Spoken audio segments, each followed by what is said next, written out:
My name is James Cox and I'm currently Gloucestershire NFU's County Chairman, and I would like to welcome you to a virtual tour of Hazelcote Farm, Kingscote.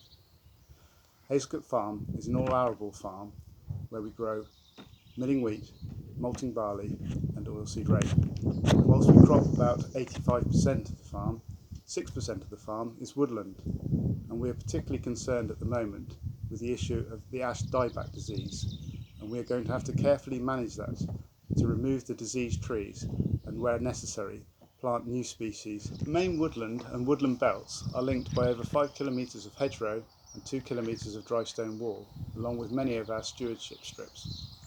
We have been in stewardship schemes for over 20 years at Hazelcote Farm, and currently we have over 10% of our land in stewardship options, including pollen and nectar mixes, floristically enhanced margins, birdseed mixes, plots for skylarks and for lapwings. A survey last spring, following one we had done at the beginning of our HLS agreement in 2012, showed that our breeding farmland bird numbers had doubled and that we had introduced several new bird species to the farm as well. Going forward, new elm schemes will hopefully acknowledge the good work already taking place on our farms and look to develop that into the future. Will this be the last year we see oilseed rape being grown on this farm? Many of you will know that a seed treatment containing the insecticide neonicotinoid was banned in the country a few years ago.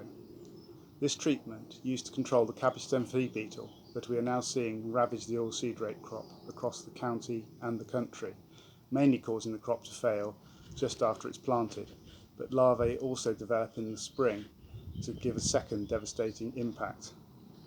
Oilseed rape offers a fantastic early source of pollen for the bees that the local beekeeper has on our farm, but the risk of growing the crop has become too great and the source of pollen is likely to be lost, and yet we are importing oilseed rape into this country produced using the seed treatment that is banned here. British farmers and pollinators are all losing out. The winter wheat crops we grow here are all milling varieties, and we have a contract to supply Warburtons. The unprecedented amount of rainfall over autumn and winter made establishing these winter crops very difficult, but we have been luckier than most, and now we have to manage them and harvest them in good condition for the premium market that we are targeting.